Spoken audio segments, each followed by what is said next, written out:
കേരള സമൂഹം, ഭാരത സമൂഹം ശ്രദ്ധയോടെ ശ്രവിക്കുന്ന ശബ്ദമാണ് മാർത്തോമാ സഭയുടെ പരമാധ്യക്ഷന്മാരുടേത്. മെത്രാപ്പൊലീത്ത എന്തെങ്കിലും പറഞ്ഞിട്ടുണ്ടെങ്കിൽ അത് ശ്രദ്ധയോടുകൂടി കേൾക്കുന്ന, അതിനെ സ്വീകരിക്കുന്ന ഒരു സമൂഹം നമ്മുടെ ഈ കൂട്ടായ്മയിലുണ്ട്. ക്രൈസ്തവർ മാത്രമല്ല.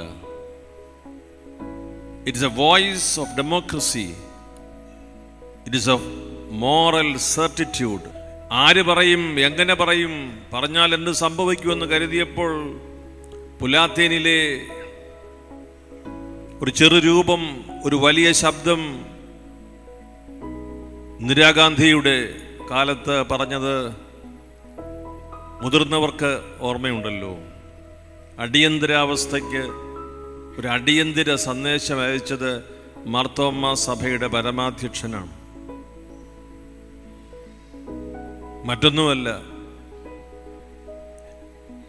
This is injustice. ഇത് അനീതിയാണ്. നമ്മൾ പുലർത്തുന്ന ഡെമോക്രസിക്ക് വിരുദ്ധമാണ്. ഇത് പിൻവലിക്കണം. ജനദ്രോഹമാണ്.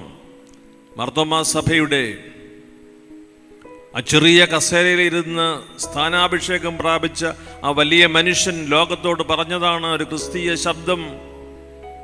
നിസ്സാരമല്ല.